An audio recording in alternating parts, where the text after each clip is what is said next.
பகவானின் காலில் வாதத்தால் ஏற்படும் வலியை குறைக்க டாக்டர்கள் அவருக்கு சத்துள்ள உணவுகளை கொடுக்கும்படி அறிவுறுத்தினர். தொண்டர்களும் பகவானுடைய கால்களுக்கு இதற்கென்று ஒரு தைலத்தை தடவி விட்டனர். இதையெல்லாம் கண்ட பகவான் வேடிக்கையாக, நம் வீட்டிற்கு வரும் விருந்தாளியை கவனிக்காமல் இருந்தால் அவன் உடனே போய்விடுவான். நாம் அவனுக்கு மரியாதை செலுத்தி கவனம் செலுத்தினால் அவன் போகவே மாட்டான்.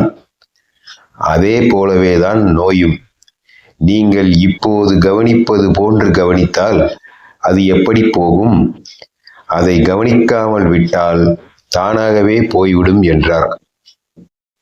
ஓய்வு பெற்ற நீதிபதி ஒருவர் தன்னுடைய நோயை பற்றி காலையில் இருந்து இரவு வரை கூறினார். இதை கேட்ட பகவான், இந்த உடம்பே ஒரு நோய்தான்.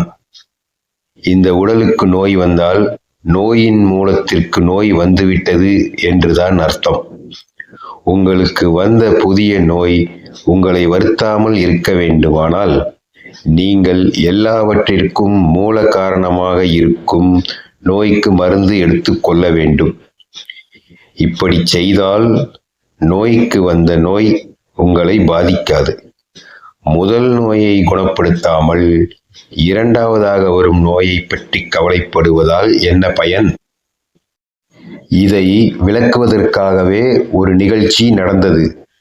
விஸ்வநாத பிரம்மச்சாரி திரிசூலபுர மகாத்மியத்தை வடமொழியிலிருந்து தமிழுக்கு மொழிபெயர்த்திருந்தார். வேலை முடிந்ததும் பகவானிடம் கொடுக்க விரும்பினார். அப்போது பகவானுக்கு சற்று உடல் நலம் குறைவாக இருந்ததால் பகவானை வீணாக சிரமப்படுத்த வேண்டாம் என்று சும்மாவிருந்தார். பகவான் உடல்நிலை தேறியவுடன் விஸ்வநாத பிரம்மச்சாரியை பார்க்க நேர்ந்தது.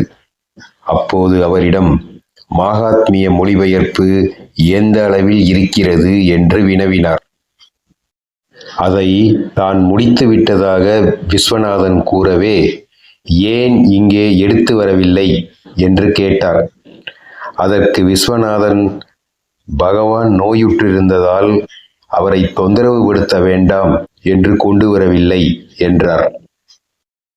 அதை கேட்ட பகவான், அப்படியா? உடம்பு சரியில்லை என்றால் அதை பற்றி எனக்கென்ன? உடம்பு துன்பப்படட்டும், அதை பற்றி நான் கவலைப்படவில்லை. நான் அதிலிருந்து விடுபட்டிருக்கிறேன். கொண்டு வா, அதை பார்க்கலாம். இந்த உடலுக்கு சேவை ஏதாவது தேவை என்றால் இங்கிருப்பவர்கள் அதை கவனித்துக் கொள்வார்கள். மொழிபெயர்ப்பை கொண்டு வா என்றார். வேறு வழியில்லாமல் விஸ்வநாதன் மொழிபெயர்ப்பை கொண்டு வந்து கொடுக்க, உடனே பகவான் இரவில் கூட சிறிய மேசை விளக்கின் உதவியுடன் தொடர்ந்து பார்த்து முடித்தார்.